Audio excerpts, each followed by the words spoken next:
2 weeks left in the season. Playoff races are in full go mode. Eliminations this week. Teams will be clinching, and we're here to talk about it. Hello, everybody. Terry Bennett here on the PowerPlus Mouthguard North Texas Regional Show, right here on L4 Media and S2SSports.com. As Matt Diggs and I are going to be breaking down all of North Texas 4A, 3A, and 2A, all brought to you by PowerPlus Mouthguard. You can find them online at PowerPlusMouthguard.com. It's the future of mouthguards. We've talked about them now for 4 years. If you have a kid playing sports, or if you're a weekend warrior and you're playing sports, any kind of sports that there might be contact, check out PowerPlus Mouthguard. You know, we always talk about what it does for your concussion rate, for football players and soccer players and lacrosse players and all that. And it's amazing. 0.02%. You can find all that data, by the way, online. Just go to PowerPlusMouthguard.com. Third-party data, just go to the data and research. But also, the PowerPlus Mouthguard helps you perform better. How? It aligns your jaw. When your jaw is aligned perfectly, more oxygen in, more oxygen to the blood, more oxygen to the brain. You're more clear-headed. You can react faster. You can be a better athlete and be safe. Right now, 10% if you act today. Just put in the promo code PowerUp2023. And we are so happy that they're title sponsor for this show. And again, they're our sponsor on our Sideline to Sideline show. And they've been with us for 4 years because I truly believe in the product PowerPlus Mouthguard. All right, so we're going to take a break. When we come back, Matt Diggs and I are going to break down some of the North Texas districts here as we get to week 10 of the season. Now, as we were talking these games, some of these have been moved to Thursday. And so if we say Friday, it's just because we didn't know at the time. Literally, like I was getting updates because we recorded this on Wednesday night. I was getting updates as we were recording. Oh, this, Glen Rose had been moved to Thursday. Munster Collinsville had been moved to Whitesboro, still on Friday, but at 6:30 and all that kind of fun stuff. So if we say Friday and it's Thursday, understand we just didn't know when we were recording it. Okay, we're going to take a break. And when we come back, Matt Diggs joins me on the PowerPlus Mouthguard North Texas show right here on S2S Sports, part of L4 Media. Here at L4 Media, we talk high school football, 4A, 3A, and 2A in Texas. We talk East Texas sports. We talk NFL, guy talk, movie, and booze. We also talk wrestling and so much more. And you can see it all on our YouTube channel at L4 Media Company. Like and subscribe. Terry Bennett back here on the PowerPlus Mouthguard North Texas Regional Show. Now joined by my co-host and guest, my friend, my buddy, Matt Diggs. We're ready to talk a little small school football across the region. A little bit of a cheating we kind of already did with 7-4A Division I. You should check that show out. It's pretty good. We talk all of those teams. But we're going to start in 5-2A Division I, where Toller's got everything wrapped up. They've just got to play, their normal game the next 2 weeks. But there is some interest between second and fourth place, especially this week. You've got Coleman, 3-1 in district, versus De Leon, 3-2 in district. The Bearcats. This is going to decide the seeding right here. Absolutely. And in this district, when I do my pick'ems every single week, I just want to yell at the armadillos. The San Saba, no matter what I do, I'm picking them wrong every single week. And a lot of their mediocrity in this district is what's created the gap between Coleman and Baines is now, 1 or 2 games, because San Saba can play up and play down depending on what version of them we got. We've been talking about versions of teams and who we're going to get from week in and week out. And obviously Toller is giving us the best version of them every week. And even when they're playing a little bit down, they're so much better than everybody else. So we're getting these blowouts. But really, from 2 to 7 in this district, it is fun. It is competitive. And there is a lot to be decided. I'm still a big fan of Coleman. She's got that traditional team. But De Leon is a team that is on the way up. They are playing well. This is their last game of the year because they get the bye week in week 10. And I always feel like that gives you a little bit more motivation, because then you get 2 weeks to prepare for the playoffs. So Coleman's going to get De Leon's best shot, but I still think Coleman is pretty solid number 2 in this district. Yeah, I agree with you, and I think both Coleman and De Leon have made the playoffs. It's just now about seeding, and I like your view on that last week. I think people don't get that. A lot of coaches, I know there'll be some coaches say, I don't really want that 10th week or 11th week off because you got the playoffs and you don't want to be rusty. But more and more coaches talk about exactly what you said. Hey, we can give out, we can swing for the fence in week 10 and still have a week to rest and recuperate if we get injured. In saying that, I like Coleman. I still think Coleman has a couple round run in them. But you're right about De Leon. Give them credit, man. Over the last few years, they've been 4-6, 0-10, 1-9. It was 5 or 6 years ago they had a nice run, and even then that was a surprise run. I think if I remember correctly, they were 6-4 in the regular season, and kind of upset a couple teams. But yeah, at the end of the day, I like Coleman over De Leon. San Saba is idle this week. Bangs has Hamilton, and Goldwaith has Toller. Goldwaith will lose. Hamilton's a team, man. They're 1-3 in district, but when you really go and look at them, they lost by 4 to San Saba. They lost by 7 to Coleman. They beat De Leon by 7. They're the team to me that could end up being in that 4th spot that maybe people aren't looking at. Yeah, like I said, San Saba just infuriates me every week. I'm trying to calibrate them, and one week they can beat Hamilton, and the next week they lose, and you're just like, what is this team in any given week? But Hamilton is, to me, that tradition. When I think of District 5-2A, I think of Toller, Coleman, and Hamilton with San Saba, with the right class being right there. Yeah. But everybody has their own story. This is such a competitive district. I mean, even Goldthwaite and Bangs, in certain years can give you everything you want and can go on long playoff runs as well. So it is a fun from 2 to 7. It is one of the more competitive districts, and you don't get a lot of parity in 2A. It's usually the big dogs against the have-nots, and you have these huge 70-0 scores, and then you have some of the middle ground games. But this district, again, you see it with San Saba having beat Hamilton, that non-playoff teams may get wins over playoff teams in this district, but will it be enough? And will tiebreakers come into play? And as we were kind of talking about off air, it's impossible to break down the impact of tiebreakers when it comes to some of these 2A programs. Yeah, and for people that don't know, there's no uniform way on tiebreakers. Every district votes they're on. Some have a scoring, but some have caps at 15 or 21, and then some are like, hey, whoever scores the most, they win. We'll see how it plays out. There's another district that's like that a little bit too. That's 8-2A Division II. Their district championship is possibly this week. Now, this game I do know has been moved, not to Thursday.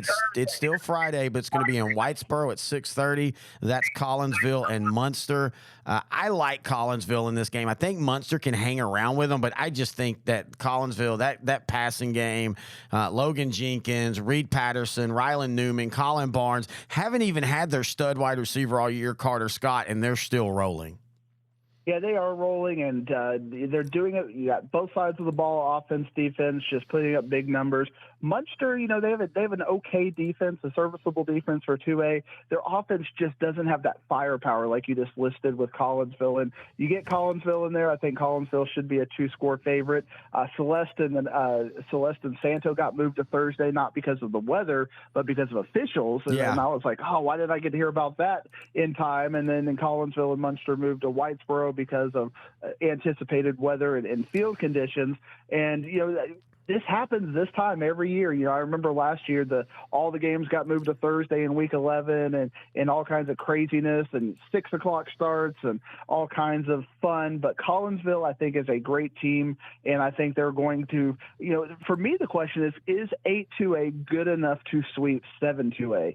And I think they potentially, if Lindsay has a good week against a team like Seymour, I think Seymour will be a favorite, but is it a big enough favorite just to completely say it's not possible? I don't think that's the case. I'm always looking forward to, and it's still calibrating, the Windthorst Celeste rematch in the first round of the playoffs.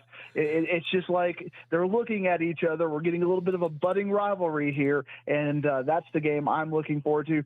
Celeste hasn't been as competitive with the big dogs as I would have liked to see, but I think I think next week they get Munster, and I think that Munster will probably be a little bit of a favorite, but I hope Celeste plays them a little bit better than they played Collinsville, because Collinsville just kind of wiped the floor with them. Well, yeah, Celeste has been a little confusing this year. Collinsville wiped the floor with them, but Celeste did start out with the lead. It kind of mirrored what Collinsville did against Cooper, except for Cooper jumped out to such a bigger lead. Collinsville just couldn't catch them down. Against Celeste, Celeste jumped out with the running game and ball control, and then Collinsville started hitting the big plays. I'm like you. I think next week against Munster, that's interesting, because I think The difference between these two teams and how far they go in the playoffs might simply be who has the better seed. I think both Munster and Celeste could have a nice 2 or 3 round run in them as long as they get the favorable bracket. And I think we always think that second seed's always going to have a better path than the third seed. Oh, absolutely. And then all the, and sometimes actually being in the second seed actually kind of saves you. I was thinking about the Brock and Paradise and how that kind of playoff rolled. And Brock's looking at Bushland in the third round, whereas Paradise is like, oh, we got a pretty easy run if we can get through the first round as far as that goes. So sometimes seeding can matter, and getting into that second spot can actually, avoid a better district, if depending on how the numbers work. But everything in this region, you got to avoid Albany at the end of the day. So whatever pathway avoids Albany is pretty much the way you want to go in Region 2. All right, well, let's go ahead and jump over to 4-3A Division 1. We talked about it all year. You have the 4-3A Division 1 show. I have 2 coaches shows, Brock and Ponder, in it. So you and I think we're pretty connected into 4-3A Division 1. I'm worried about Paradise. I'm worried about Paradise because they have put so much on the Brock game. They literally announced it in newspapers, and they talked about it that every day we get better for Brock. Every game we win, it's for Brock. And then you get to Brock, and the score was 26-14, but I'm going to tell you what, it never felt like it was that close. Once Brock started to contain Austin Iglesias, you kind of knew Paradise was in trouble. Yeah, the game kind of went how I expected it to go, almost to the T. Brock got the big special teams play. They hit a big play. Their defensive line dominated Paradise's offensive line. And this is going to be that gut test. And I mentioned on the 4-3A show this week, this might actually end up being a good thing for Paradise, because Whitesboro, although is not the Whitesboro of the past, that they're going to have their second best test. And then once they get in the playoffs, they're going to be favorites in their first 3 games, but they're going to be playing better teams. So they're going to have some better ways, instead of beating teams 60-0 like they have for the first 8 weeks. They're going to have to test. They're going to have to push themselves. And I think that might give them a little bit more creativity for when Brock comes around the second time. And again, the way the district, Clyde, a lot of people are talking about Clyde. I'm not sold on Clyde. I saw them make the Dave Campbell's top 10 rankings this week, and I'm not sold on Clyde. I think Bushland is clearly the number 2 team in this region, and then you've got Paradise is the number 3 team in this region. And because of the way the seeding works, Brock is going to have to play Bushland in the third round, whereas Paradise is pretty much insulated from that version of their playoff route. So I think Paradise has a really good chance to get better in the playoffs by playing good teams, and then having that second shot against Brock. Can they open up the offense enough, find a way to get players in space, get Iglesias able to do things, and stop the special teams play? I think Paradise drops that to a 1-score game. And when we're talking about a 1-score game in the playoffs, might as well flip the coin. I do think Clyde's pretty good. I got to watch some of them against Merkel. I got to watch some of their game against Jim Ned. They at times against good offenses struggle. They gave up 36 to a Vernon team that shocked everybody, and they're 7-1. But I want to go back to the Bushland thing. I don't think Brock fears Bushland. I think they don't, because Bushland can't stop the run, and Bushland will tell you that. We had the play-by-play guy when we did the special sideline to sideline where you came on, and he came on too, Chris Welch, and he even said, "Look, we can't stop. If we have to stop the run, we're going to struggle." And so I don't know if Brock fears anybody in this region. As far as Paradise, I agree with everything you said. I just think we've got to see where they are at mentally. Speaking of that, boy, it sure did feel like Ponder let the moment slip through their fingers last week. You beat Peaster, you're in the playoffs, the rest of the schedule doesn't matter. Now you're going to lose to Brock, and you're going to have to go to Whitesboro in Whitesboro on the last game of the year, and the only thing that you really can hope is that for them, they've got the playoffs secured, because if not, Ponder could end up, even after having a pretty good bounce-back year with a new coach, could end up missing the playoffs by tiebreakers. Yeah, it is very likely, and I actually have the official tiebreakers from. I got it today when it comes to District 4-3A, and Ponder versus Whitesboro. Unless Whitesboro beats Paradise this week, which is always mathematically possible, but I think Paradise. That's going to be part of what shifts Paradise to the next level, because Whitesboro has been a thorn in Paradise's side. They can't. It's a team that they can't beat. So the fact that Paradise should beat Whitesboro and exercise one of those demons, I think is going to be incredibly good mentally. And then we talk about the 2 weeks to get ready for the next game. Paradise is done, so they're going to get a chance to really get. And it helped them last year too, except Iglesias got hurt and kind of ended there. Yeah. And Ponder, Whitesboro, if everything goes to plan and Brock beats everybody they're supposed to beat, and Pilot Point, Peaster beats Pilot Point, Ponder versus Whitesboro is going to be one of those games where Whitesboro could end up 3rd seed, 4th seed, or miss the playoffs, depending on how that game goes. Ponder's got to win that game by 7 or more. If they win that game by 7 or more, they are in the playoffs, and Whitesboro is out of the playoffs. So Ponder versus Whitesboro, it's going to basically have that playoff feel next week because of the way the tiebreakers work. If Ponder can beat Whitesboro, because Whitesboro only beat Peaster by 1. Yeah. And that pretty much eliminates all tiebreaker favorability for Whitesboro, because to even get in a hypothetical tiebreaker, they're going to have to have lost. And if they lose a game they're not supposed to, the best they can do is get 0, because they lose by 1. They won the game by 1. They're one favorable tiebreaker. So it's downhill from there. Peaster's got a really good opportunity to make that tiebreaker. Peaster's got it. Ponder just has to beat Whitesboro by enough to pass them in the tiebreaker, which is at.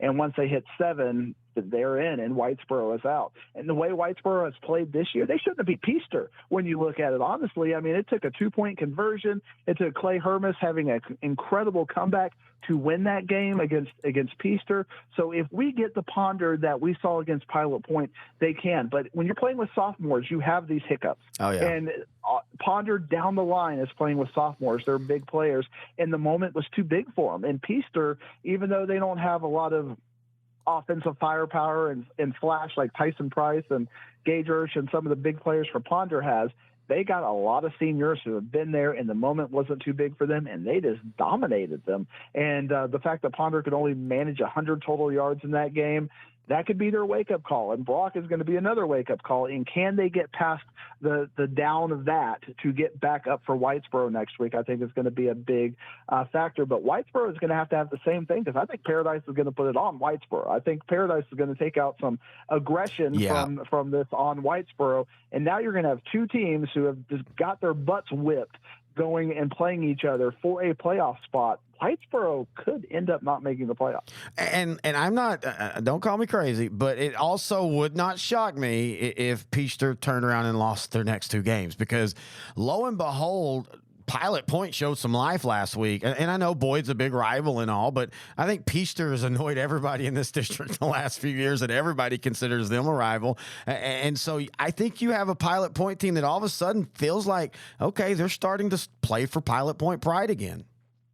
They really have, and they changed things up. I mean, they kind of abandoned the running game and said, let's open it up. And I said at least 2 or 3 times, and my brain just clicked in, Ponder's got to win by 8. I said Ponder needs to win by 7 to get in. Ponder's got to win by 8 or above next week in that hypothetical game against Whitesboro. But you said it excellently. Pilot Point is now figuring it out, and they've got so many good athletes at receiver. If Hamblin is able to get the ball out to a kid like Rowdy Robinson and just say, you know what, we're not going to be able to run the game. We'll run a couple of times to keep you honest, but we're going to spread it out. I was reading the Weiss County Messenger, and Coach Ritchie was talking about how shocked he was, because Pilot Point had a bye week coming into it, at the offensive firepower that Pilot Point had, and kind of the scheme had changed so much. Now Peaster's going to have that on film, so it's not going to be a surprise to them. And I think that kind of actually plays against Peaster's strength. I think Peaster's front 7 is their strength. So Pilot Point can do enough to exploit Peaster's secondary.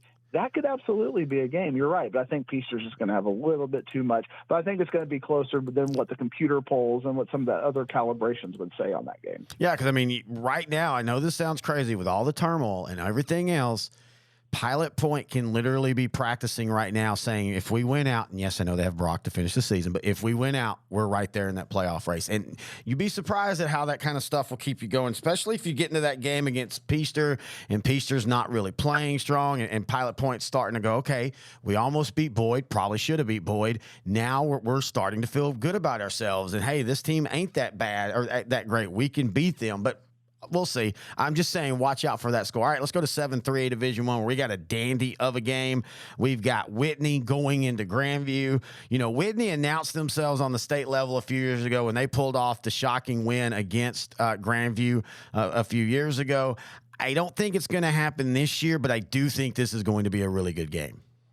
I think so, and I agree with you. I think Whitney is, they're one of those paper tigers at 8-0 because of their schedule and how this district plays out, and how the way the district calibrates, and that they're playing their tougher games at the end of the year. And I just don't think I think they have built up maybe a little bit of false confidence, whereas Grandview has been through the fires a little bit more. I think Grandview should be a favorite in this game against Whitney, but it's hard to rule them out. You know, Whitney had to deal with that whole referee fallout kind of a thing. Yeah. They managed it very well, but give me Grandview in this game as well. I just think Grandview defensively is a little bit better than Whitney. Whitney's put up a lot of big numbers against some lower teams, whereas Grandview, I always give it, I talked about this metaphor with Brock and, with Brock and Paradise last week. When Brock played Paradise was not the best team Brock had seen all year. It's like fifth best team that Brock had seen all year. Whitney, this is the best team that they've seen. Grandview's seen better. So I think that element is going to help Grandview win this game. Yeah, that's a really good way to put it. I want to talk West for a second, because you look at West, they're 5-3, they're 4-2 in district. Their 3 losses though are to Lorena, to Whitney, to Grandview. All of them were within 2 possessions. The Grandview game came down to the last minute. The Lorena game came down to the last 2 minutes. This is a West team that's probably going to be 3rd in this district. And I'll be honest with you, it's a West team I would not want to play in the first round. It is not a team you want to play in the first round, and they're doing it with defense. But the big questions they have are on the offensive side of the ball. And I saw that a couple of years ago when West, was playing 14-7 games in the playoffs, and, they were getting by with that defense. But they haven't figured out anything on the offensive side of the ball. And they get into these slugfests, and you need 80 yards in the fourth quarter. Who's going to give it to you? Who's your go-to? West just doesn't have the answer for that.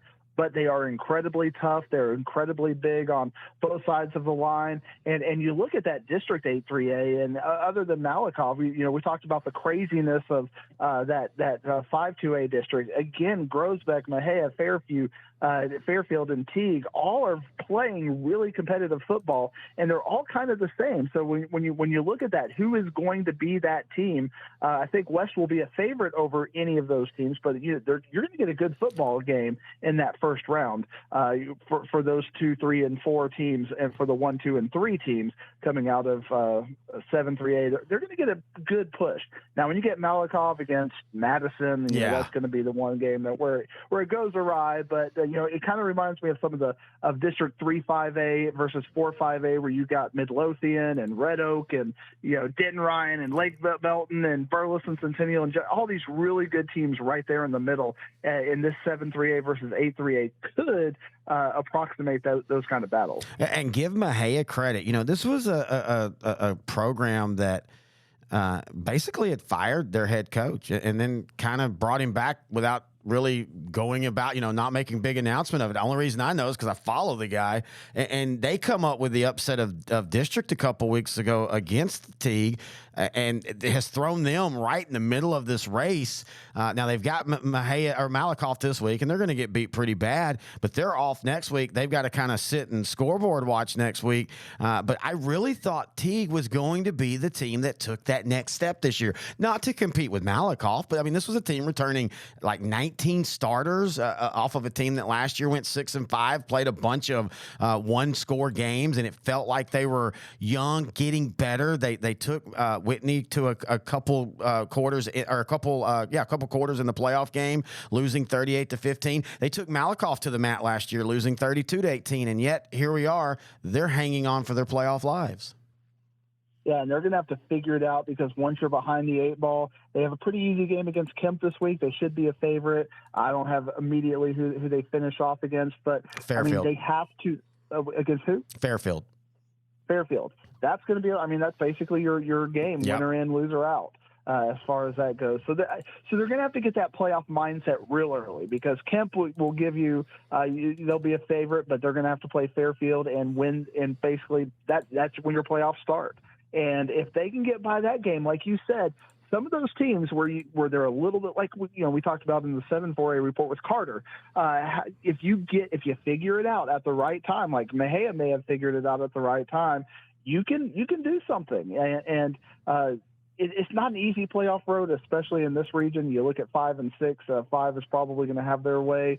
With the top half of 5 is going to have their way. The top half of 6. Then you look at those 4 teams left who in the second round. Probably that's where your stop sign is. But with some of these teams in 7-3A, if you can play a good game in 8-3A, I think you can beat a 7-3A team outside of Grandview. All right, let's look at 5-3A.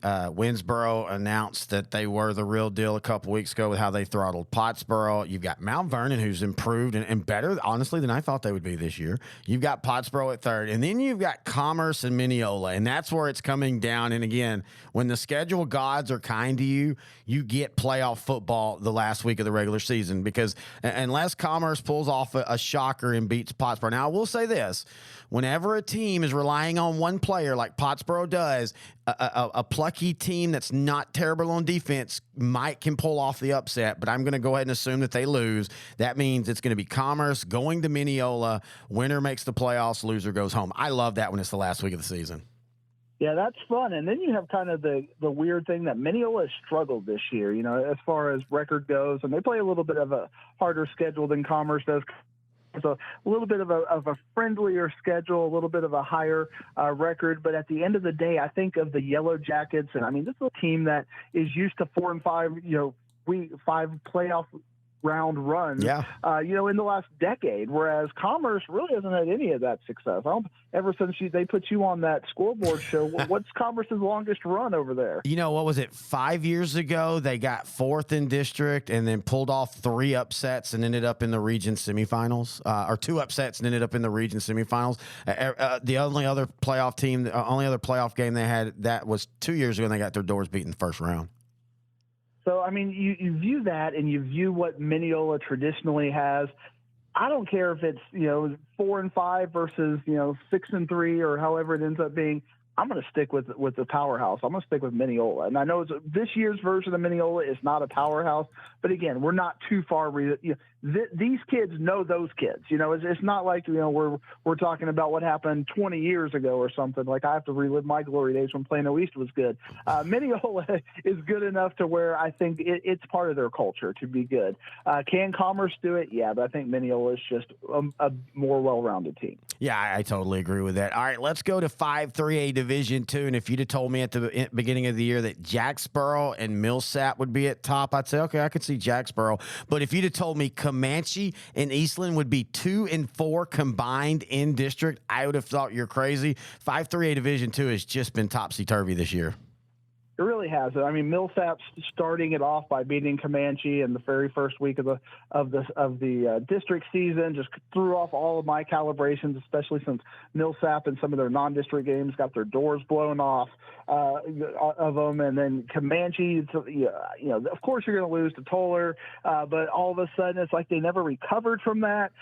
So Jacksboro at the top of the district, again, like you said, wouldn't surprise me. But I was actually okay. I actually kind of believed Eastland. Eastland is has been on the downslide for a couple of years now. Comanche has been the one I just can't figure out what is going on. And computer-wise rankings and whatnot, they're still, the de facto second best team in this district, even though right now they're fighting for a playoff spot and they're one bad game away from potentially not even making the playoffs in this district. Yeah, I have tried so much to get information out there because they started the year 3-0. Now, they weren't beating great teams, but Early's bounced back and they're having a solid season. They beat Brady Bangs and Early by a combined a lot to 8. I don't even try to add up. It was 70, 37, and 57. Then they got beat by Toller and Albany, and it's like, okay, that's fine. That happens. It's that Millsap game, and now Millsap has shown, they beat Eastland last week by 4 or 5 points, but still something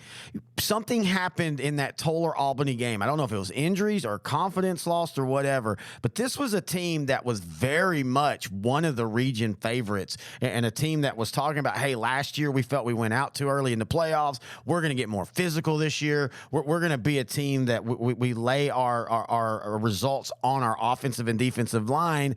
And honestly, they haven't been that great. Now we'll see this week.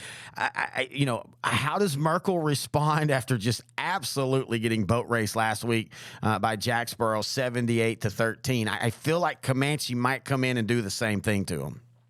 I think so as well. But, to me, when I'm looking at this district and then I'm starting to look at 6-2A right next to it as really, really good, seeding really matters. These games are absolutely important right now because, Holiday obviously is who Holiday is, but even Wichita Falls City View is much better. Henrietta is much better. We talked about Callisburg earlier in our year as one of those really good teams with a really good offense. And, they're right there at a 4 seed. I mean, it would not surprise me to see Callisburg beating a team like Jacksboro if Jacksboro is messing around with the game. And Valley View is even right there playing better. Well, they got the new coach over there. I could see Valley View doing some crazy things in the last week. So what is going to happen in 5 versus 6?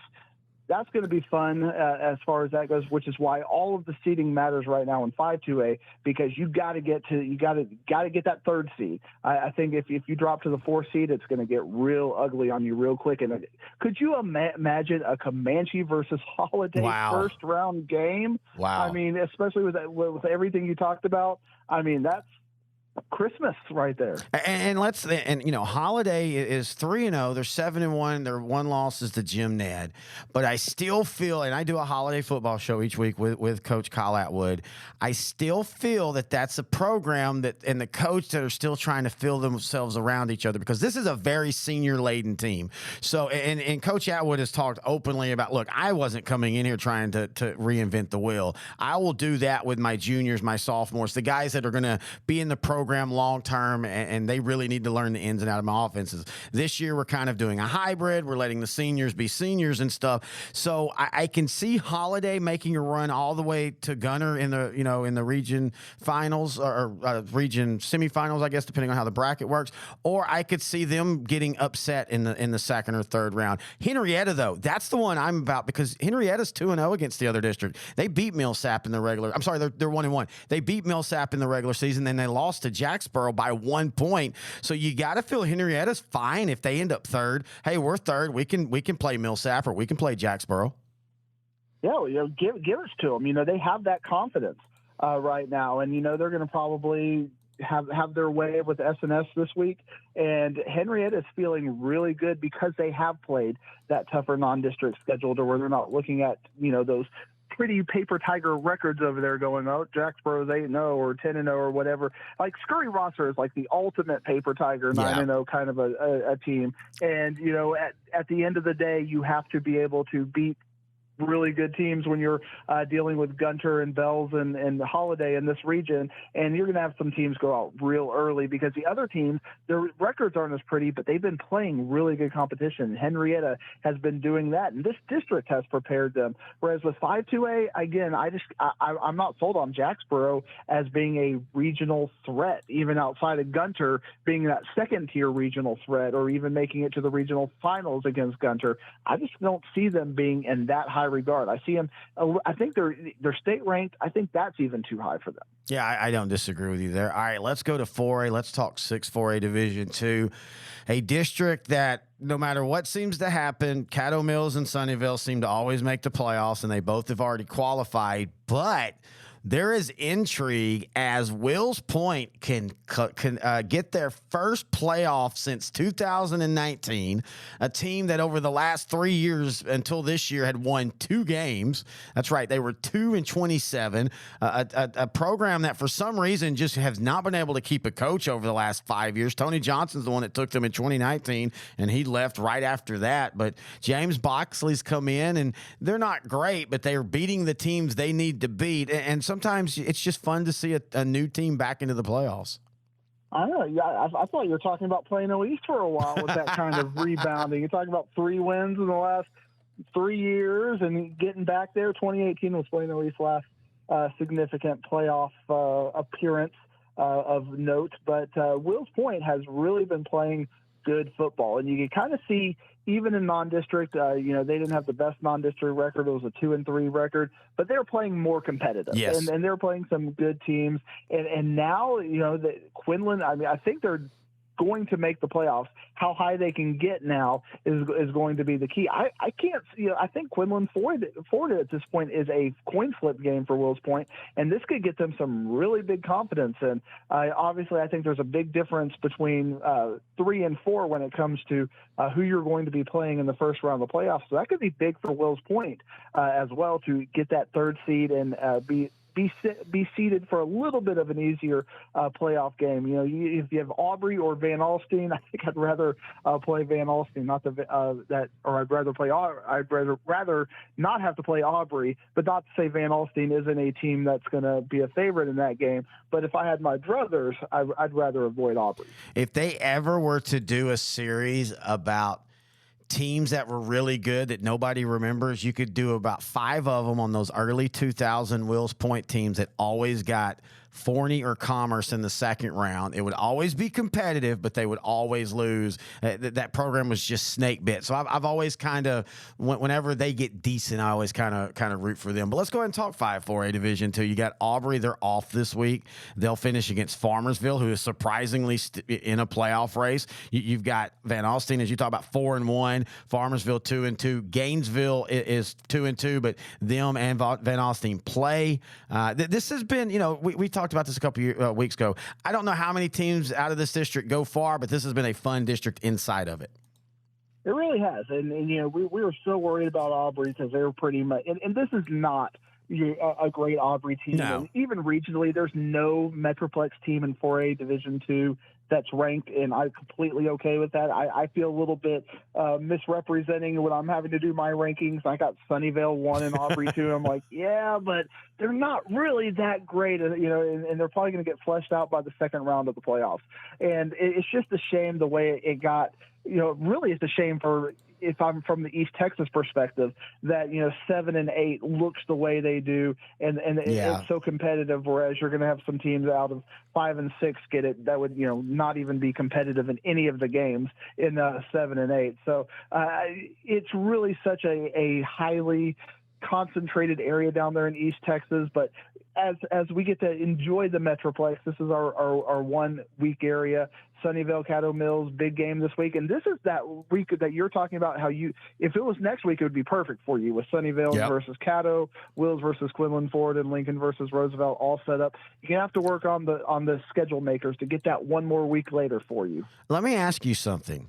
If the one thing that I would change about the UIL playoffs, and I would only do it regionally, because regionally you can get away with it. I mean, I know out in, central to west, there's some big stretches, but the one thing I would change, or I would at least experiment with, is instead of just doing by district against your next door neighbor, do a power rankings, and that's how you decide the regional part of the playoffs. I think that would be so much more enjoyable. Yeah, 1 versus 16, 2 versus, and let it go. And even if you have to do it by record, I mean, they do that in some regard for the basketball, the state championships, that they reseed simply based on record as far as that goes. Instead of you have 1 versus 2 and 3 versus 4. So I don't see why it's something that couldn't be an experimental thing. Now, you'll have some teams taking advantage of that and scheduling cupcakes, but everybody at that point has to we want to win too. So when everybody has the same playing ground, then everybody's got the same rules. That actually might force people to play more competitive games, because nobody's going to want to give you a game that they know they're going to just lose, because, hey, if we make the playoffs, we want to get as many wins as we can, so we better reconsider our scheduling thing. So I think it actually could work in a regional set, even if we just have to do records as opposed to any sort of computer ranking. And also, one more change. You don't have to reseed them, but let's not always make it 1 versus 2, region 1 and 2 in the semis, and 3 and 4. Let's alternate those every year. Again, I know we're a big state and travel, but at that point of the playoffs, you're in the state semifinals. I think most coaches will say, "I'll drive wherever you want me to play. Just tell me where." It would just be fun to get different flavors of the semifinals. And regionally speaking, I mean, I just think of 6A, you've got Houston versus Dallas anyway in the first round. the region. And then you got like Tyler and Tyler Chapel Hill as a Region 3 school. So, them playing Region 2 wouldn't be any sort of,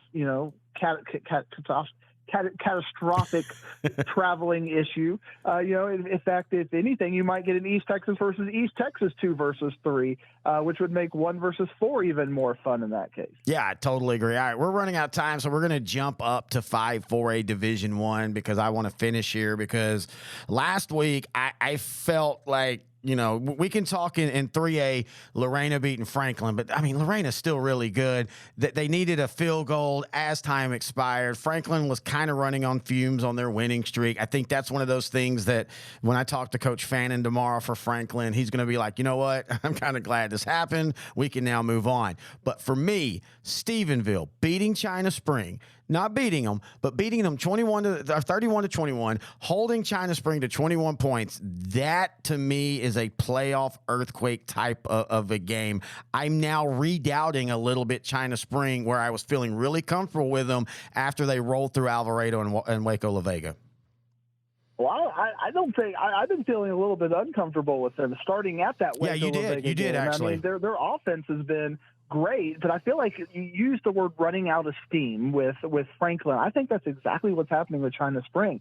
They're just out of bullets in their gun. They're tired. Their defense is a little bit worn out. Their offense has to always do one more possession than their defense and figure it out. And I think it's just finally kind of run out. I think they need this week against Waxahachie Life a really good chance. Take a break and figure it out. They'll end with Alvarado, and I think they can maybe get a little bit of momentum, but their non-district schedule, they have been through the ringer these 9 weeks. And actually, they're going to be done after this game. So, they're going to get that 2 week. That could be huge for them, having that 2 week cushion before the playoffs start, just to breathe. And really, I hate to diminish Waxahachie Life. This is really a 3 week break before competition gets started. It is. And that could be really important for their psyche, just to recalibrate and rest, because I'm playing teams like Melissa and going through the ringer, and then you get in this district and La Vega and Alvarado and some really good teams. They need a bit of a break. It's almost like the Rangers. The Rangers, when they have to play 15, 16 games in a row, the Texas Rangers baseball, it gets a little bit, but once they get a little bit off days, they can get in playoff mode. And I think China Spring, this 3 week gap could get them back into playoff mode. Now, the one thing that is advantageous for them is their side of the bracket. Even if they end up second, it is still, you're going to be going through Kaufman and Lake Worth and the Fort Worth, whatever schools. You've got Anna in that 4th round, or depending on, of course, how that all breaks. So I do think that they can get right with ball, as Grant likes to say. But I'm like you. I know coaches always talk about the benefits of playoffs is we get, all of our practices, and freshmen get 25,000 practices. Yeah, but there's also a negative that since 2020, this core group of China Spring, because remember, in 2020, there was a bunch of sophomores. Now, Cash McCollum wasn't on the team yet, but there were a bunch of sophomores in 2020, and they go 10-3, and then they went 16-0, and then last year 15-1. So you're talking about, 45 games they've played over the last 3 years. I don't care who you are, that is going to wear you down physically, not counting the offseason workouts, the 7-on-7, the fact that like Cash McCollum plays baseball, Kyle Barton plays baseball. So I'm like you. I do think there's some truth to 3 or 4 years of doing this every year. You start to get wore down a little bit. Yeah, and at the 4A level, you don't necessarily have the depth. You got, a couple of kids playing both ways, and multiply that 45 by the fact that you've got that level of kids playing both ways. And even though Stephenville and China Spring are both 4A Division I, Stephenville is a little bit bigger than China Spring. And, they're going to have and that could just be the account of 15 extra football players on the team. And that just gives Stephenville that little bit of added depth that China Spring doesn't have. And, China Spring coming up from 4A Division II in that initial run, they are kind of on the smaller side of these schools. I think they have just gotten worn down, and the fact that they've taken on this big schedule, this 3 weeks, can they get, and like you said, the fact that the playoff bracket kind of works out well. Are they going to get Stephenville again in potentially the regional finals, or will they get an Anna Salina type of team? But Salina and Anna, that's a third round game. So again, that's something they don't got to worry about. Well, and the most 5-4A Division I thing that can happen might happen this week, because Stephenville's got Alvarado, and Alvarado can't stop running water, but boy, they can score on almost anybody. You got Stephenville, who's been very up and down. They've been dealing with injuries. I know their quarterback's back now. It would not shock me in any way that for Alvarado to beat Stephenville Friday night. Yeah, it wouldn't surprise me at all. Alvarado has been right there in a lot of these non-district games, and getting into this district, they've gotten beat up a little bit, and they're going to be throwing it out there. I mean, they're pretty much solidly in the playoff, but this is where Alvarado and kind of starts to figure it out. So can they figure it out against Stephenville? This is, I think, last year. These are the kind of games that Alvarado can get out of nowhere. Picking Stephenville, to be clear, but it would not surprise me at all if it came across my feed. Alvarado wins 42-41 or something on Stephenville. Would not surprise me at all. Here at L4 Media, we talk high school football, 4A, 3A, and 2A in Texas. We talk East Texas sports. We talk NFL, guy talk, movie and booze. We also talk wrestling and so much more. And you can see it all on our YouTube channel at L4 Media Company. Like and subscribe. I want to thank Matt for joining me, as he does most weeks here on this show, also our District 7 4A Division I show. I also want to thank you for joining us. If you have any questions, thoughts, or comments, you can email me, terry@s2ssport.com. You can also find the Sideline to Sideline Twitter, that's the one I basically use during the football season, at Grant and Terry. You can find us on Facebook, L4 Media Company, Sideline to Sideline. You can find us on YouTube at L4 Media Company. So 2 weeks left. We're going to continue this through the playoffs. Basically, and as long as there's a North Texas team in the playoffs, we're going to be there. And Matt and I will be talking each and every week. We're thinking about doing something really cool during the 2A, 3A, and 4A state championship games. I don't go to Arlington. I'm doing pregame and postgame and all that kind of fun stuff. And so what we're thinking about doing is maybe having a live show during those where it's just we're kind of all hanging out. Put it on YouTube. We'll hang out. We'll throw the camera on, and we'll just comment and talk and watch football together. I think that could be really fun. So we'll be checking out the details on all that. But I think that's going to be a blast, and I hope that you tune in if we do decide to do that.